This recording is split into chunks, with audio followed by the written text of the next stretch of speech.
Students, आज की class में हम पीआई निकालने का तीसरा केस थर्ड पढ़ेंगे। जब आरएचएस में जो फंक्शन होता है जब वो x की पावर m के फॉर्म का होता है, ठीक है। इसके पहले हमने क्या पढ़ा, हमारा डिफरेंशियल इक्वेशन किस फॉर्म का होता है, symbolic form f dy equal to q का, ठीक है। और हम जब इसका सॉल्यूशन होता है y equal to cf plus pi, तो जब हम cf निकालते हैं उसके लिए हम एक ऑक्सिलरी इक्वेशन बनाते हैं और ऑक्सिलरी इक्वेशन के रूट कैसे आ रहे हैं उसके आधार पर हम cf नोट करते हैं, ठीक है। वो pi में क्या काम होता है हमारा, pi डिपेंड करता है q पर कि q क्या है। तो हमने इसका केस फर्स्ट पढ़ा कि जब q की पावर ax होता है तो कैसे सॉल्यूशन निकालते हैं।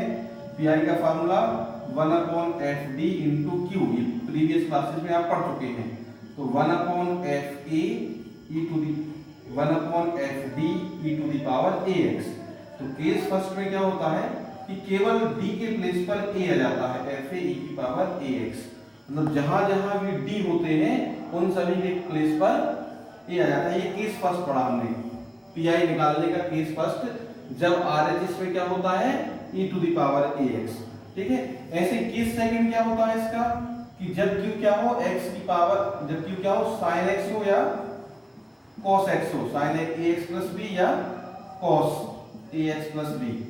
इसमें pi कैसे निकालते हैं हम, 1/fd into sin ax plus b, ठीक है। तो यहां पर क्या होगा कि fd में जो dd स्क्वायर होते हैं केवल वो रिप्लेस होते हैं माइनस a स्क्वायर से, बाकी सब सेम रहता है, ठीक है।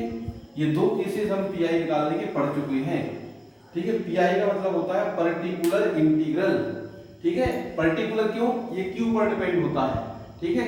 q जैसे जैसे चेंज होगा pi निकालने का तरीका हमारा बदल जाएगा। ये पुराना हम पढ़ चुके हैं। आज की क्लास के लिए हमें पढ़ना है जब q x की पावर n हो, ना तो वो e की पावर ax है और ना ही वो sin या कोसाइन है। केस सेकंड में q इक्वल टू x की पावर n। इसमें हम pi कैसे निकालेंगे, इसमें ज्यादा काम नहीं करना पड़ता है। In this case we use binomial expansion, मतलब ये आपने पहले पढ़ा है 11th में, 1 माइनस x का होल इनवर्स। 1 माइनस x का होल इनवर्स क्या होता है, 1 plus x square plus x cube up to and so on. और 1 प्लस x का होल इनवर्स होता है अल्टरनेटिव माइनस जाते हैं, 1 minus x plus x square minus x cube up to and so on, ठीक है। तो हम जब pi बनाएंगे तो fd को हम या तो इस फॉर्म में रिप्रेजेंट करेंगे या fd को इस फॉर्म में रिप्रेजेंट करेंगे। देन इसके बाद हम कैलकुलेशन करके इसको सॉल्व करेंगे, ठीक है। तो अब क्वेश्चन देखो, ये बोर्ड पर दो क्वेश्चन लिखे हुए हैं। Solve d4y upon dx4 minus a4y equals to x to the power 4, ठीक है। इन दो क्वेश्चन को हम सॉल्व करके केस थर्ड में pi निकालना सीखेंगे, ठीक है। तो cf तो वैसे ही निकालना है जैसे हम निकालते आए हैं, ठीक है, लेकिन इस इक्वेशन का ऑर्डर 4 है, ठीक है। देखो सॉल्यूशन फर्स्ट, डिफरेंशियल इक्वेशन क्या दिया है, given equation minus a4y equals to x to the power 4। सबसे पहले क्या निकालना है इसका, हमें symbolic form of given d, सब लिख लेना आप लोग, है ना, पहले से लिख रहे हैं। ये क्या होगा, d4y माइनस a4y, एक कांस्टेंट है यहाँ पर x की power 4, where d equal to dy by dx, ठीक है। जहां d अपॉन dx को d नोट कर दिया, अब यहां से बन जाएगा d4 minus a4 y equal to x to the power 4, ठीक है। इट्स ऑक्सिलरी इक्वेशन क्या होगा, m to the power 4 minus a to the power 4 equal to 0। d के प्लेस पर स्मॉल m पुट कर दिया। अब इसको सॉल्व करना है। अब ये पावर 4 है, देखना पड़ेगा देखो, इसको ऐसे लिख सकते क्या, m square minus a square और m square plus a square equal to 0, a plus b और a माइनस b, ठीक है। डिफरेंशियल इक्वेशन का जब a माइनस b और a प्लस b, तो a square minus b square, तो इसको हम इस फॉर्म में नोट कर सकते हैं। दोनों को अलग अलग 0 के इक्वल कर देना। M square minus a square equal to 0 and m square plus a square equal to 0। यहाँ से m square equal to a square and यहाँ से m square equal to minus a square. तो यहाँ से तो एम की वैल्यू प्लस माइनस ए जाएगी, लेकिन यहाँ एम की वैल्यू क्या आएगी, प्लस माइनस ए आई। यहाँ अंडर रूट के अंदर नेगेटिव नंबर आएगा, जब नेगेटिव नंबर आएगा तो एक आई आ जाएगा। ये रूट कैसे आ रहे हैं, ये तो रियल आ रहे हैं। यहाँ से एम की वैल्यू क्या है, 0 प्लस माइनस ए आई है। तो रूट्स, इसके रूट दोनों प्रकार से आ रहे हैं, ठीक है। सिंस रूट, नोट कर लेना ये बात, आप मैं बोल दे रहा हूं, since roots of auxiliary equation are real and distinct and imaginary also, ठीक है। तो सीएफ क्या होगा इसका, पहले हम किसका सीएफ नोट कर लें, इमेजिनरी का, e to the power 0x c1, या रियल एंड डिस्टिंक्ट का नोट कर लें। पहले क्या आ रहा है, रियल एंड डिस्टिंक्ट, तो सीएफ क्या हो जाएगा, c1 e to the power ax plus c2 e to the power minus ax plus, देखो यहां पर e to the power 0x ले लिया हमने, इमेजिनरी है तो c3 cos ax plus c4 sin ax। तो फाइनली सीएफ को हम लिख सकते हैं c1 e to the power ax plus c2 e to the power minus ax plus ये हो जाएगा c3 cos ax plus c4 sin ax। ये सीएफ आ गया, ठीक है। इसका सीएफ भी थोड़ा सा डिफरेंट था, आईएमपी क्वेश्चन एग्जामिनेशन में आता है। यहाँ पर एक और बात है, हम चाहते तो पहले इसको लिख सकते थे, है ना, c1 cos ax plus c4 sin ax, मतलब पहले c1 c2 then c3 e की power ax plus c4 e की पावर माइनस ax। इससे फर्क नहीं पड़ता कि हमने कैसे प्रूव किया, ठीक है, क्लियर। अब नाउ पी आई का फार्मूला क्या होता है, 1/fd इंटू क्यू। तो ये हमारा fd है, ये q है, ठीक है। तो ये हो जाएगा 1/fd है d4 minus a4 into Q है x की पावर 4। अब यहीं से समझना हमें स्टार्ट करना है कि इस थर्ड को पी आई निकालने का तरीका। इसमें हमें इसको या तो 1 माइनस एक्स में या 1 प्लस एक्स के इनवर्स में कन्वर्ट करना है। इसको ऐसा नोट कर सकते हैं क्या, 1 अपॉन, देखो यहां से माइनस a4 को कॉमन ले लें और रिवर्स ऑर्डर में 1 हो गया minus d4 upon a4 into x की पावर 4। हमें 1 माइनस एक्स या फिर 1 प्लस एक्स बनाना पड़ता है, इसलिए इसको माइनस को कॉमन लेना पड़ा ताकि ये 1 बन जाए, क्लियर।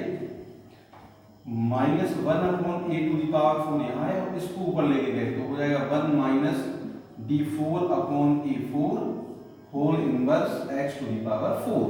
लिख सकते हैं सर, ये 1 अपॉन था तो ऊपर ले गए तो होल इनवर्स हो गया, ठीक है। अब इसमें वो फार्मूला अप्लाई हो जाएगा, minus 1 upon a to the power 4 चल रहा है, ये हो गया हमारा 1 माइनस x का होल इनवर्स। तो क्या हो जाएगा 1 प्लस x मतलब d4 अपॉन a4, ये x का काम कर रहा है, 1 प्लस x स्क्वायर मतलब d4 अपॉन a4 का square up to and so on x की पावर 4। फार्मूला कौन सा अप्लाई किया, 1 माइनस x का होल इनवर्स होता है 1 plus x square up to and so on, ठीक है।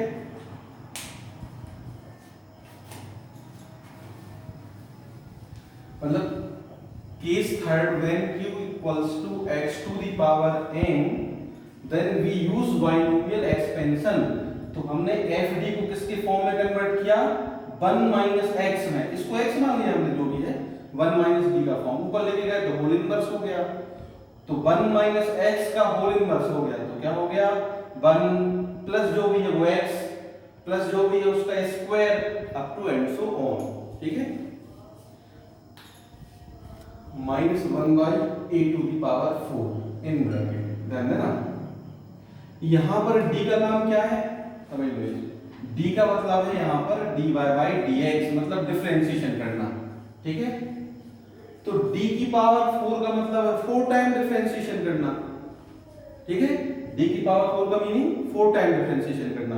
d की पावर 8 हो जाएगी, तो 8 टाइम डिफरेंशिएशन हो जाएगा, ठीक है।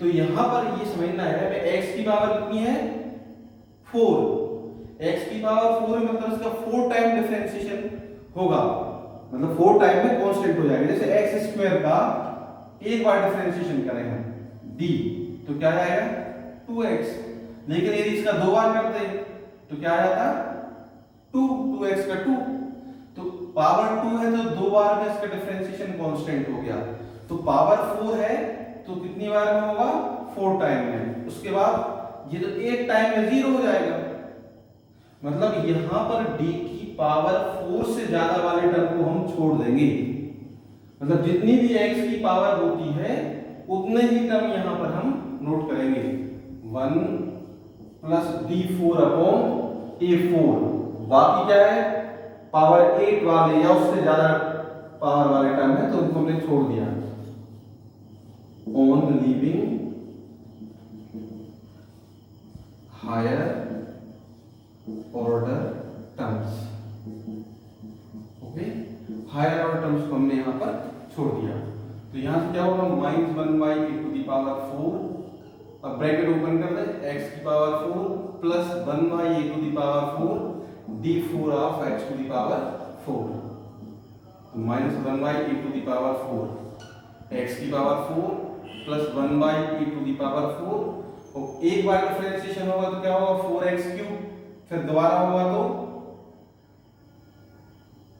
12x स्क्वायर, फिर 24x, फिर 24, तो 4 टाइम कितना हो गया 24, तो फाइनली पीआई क्या आ गया इस क्वेश्चन का -1 to the power 4 x to the power 4 plus 1 plus 24 to the power 4, ये हमारा पीआई आ गया। Hence complete solution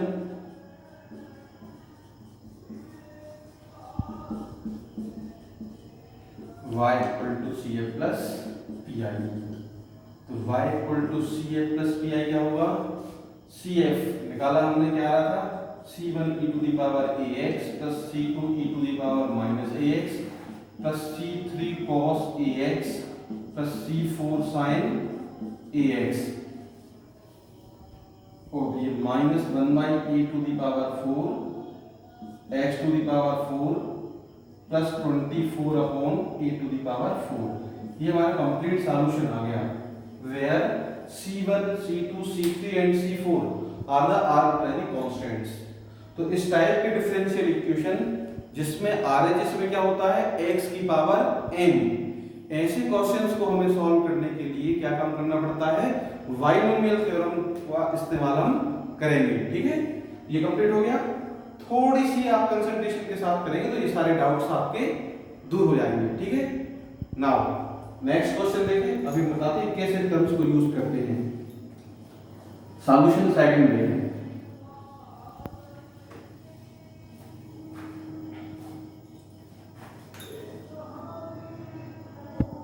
solution second direct लिख रहे हैं ना, सिंबॉलिक फॉर्म क्या आएगा सेकंड का, सिंबॉलिक फॉर्म ऑफ गिवन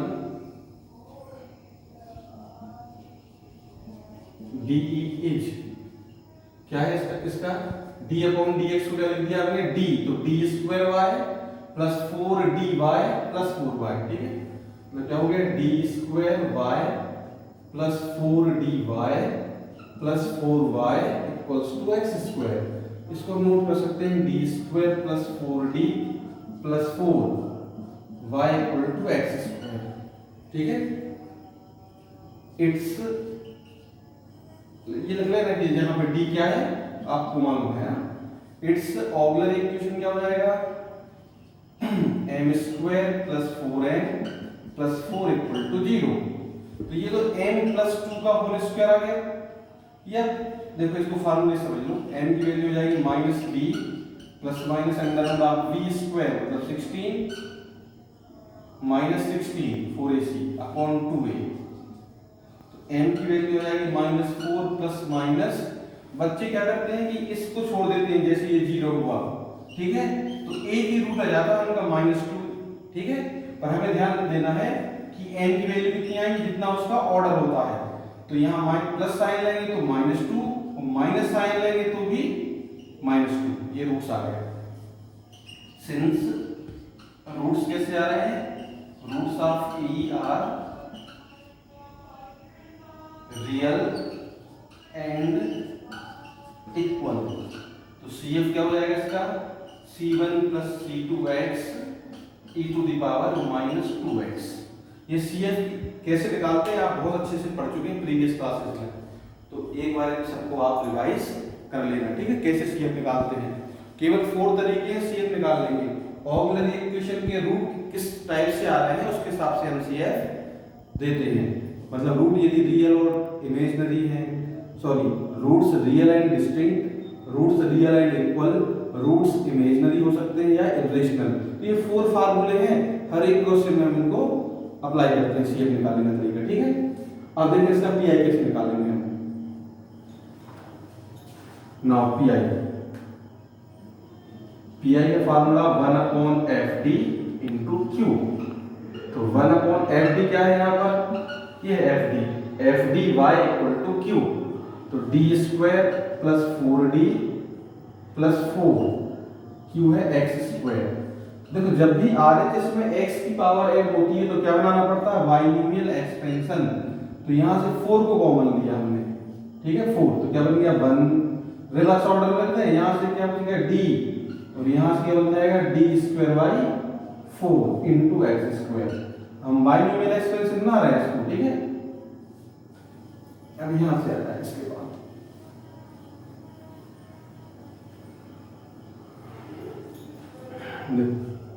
1/4, इसको ऊपर लेके जा सकते हैं 1 + d + d²/4 whole inverse × x²। तो 1 और 1 के बाद जो भी बचता है वो क्या हो गया हमारा x, ये हो गया 1 + x का होल इनवर्स, ठीक है।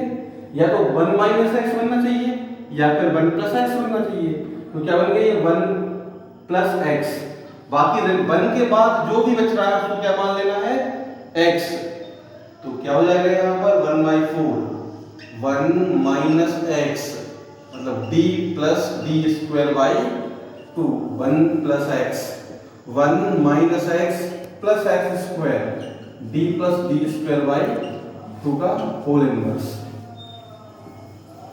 Whole square plus minus and so on, और ये x²। अब की बार 1 - x ना बन के 1 + x का होल इनवर्स अप्लाई होगा, 1 - x + x² minus and so on, ये वाला फार्मूला यहाँ पर अप्लाई हो गया, ठीक है। अब फिर से हमें वही बात ध्यान देना है कि d का काम क्या है, d क्या है dy/dx, मतलब differentiation with respect to x, तो x² का डिफरेंशिएशन कितनी बार में कांस्टेंट हो जाएगा, 2 टाइम में, एक बार में होगा 2x और दोबारा 2, ठीक है। तो x² का 2 बार में डिफरेंशिएशन, तीसरी बार से 0, तो हमें कितनी ऑर्डर टर्म लेना है, जिनके ऑर्डर 2 से ज्यादा हो उनको छोड़ देना है, ठीक है, क्योंकि ये x² है।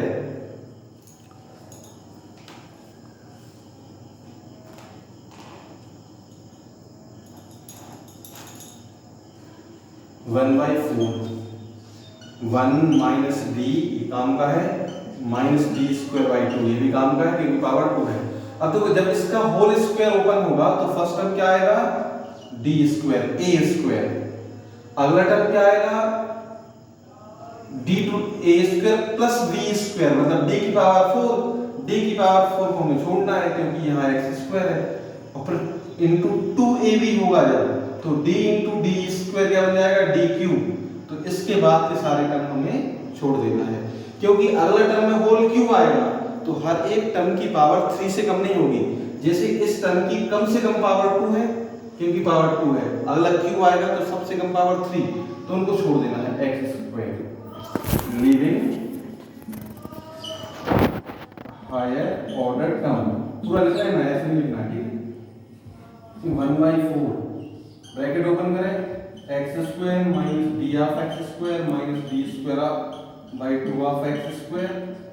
(d²/2 x²) तो 1/4 हो जाएगा हमारा x² - 2x माइनस 1/2 ये, और 2 बार डिफरेंशिएशन कितना हो गया 2 और प्लस 2, तो 1/4 एक्स स्क्वायर माइनस 2x, ये हो गया -1 और प्लस 2, -1 और प्लस 2 तो +1, ये आ गया PI। Hence complete solution, hence complete solution y equal to CF plus PI। तो y equals to हो जाएगा, CF क्या निकाला हमने, CF C1 plus C2x e to the power -2x, और PI आ गया 1/4 x square minus 2x plus 1, where C1 and C2 are the arbitrary constants। ठीक है, ये दो क्वेश्चन हमने सॉल्व किए। नेक्स्ट लेक्चर में, लेक्चर नंबर हमारा हो गया 7, नेक्स्ट लेक्चर में हम जब डिफरेंट केस एक के साथ कॉम्बिनेशन होगा, एक्स स्क्वायर भी होगा, e की पावर x भी हो सकती है, तो PI कैसे निकालेंगे नेक्स्ट लेक्चर में देखें। ठीक है।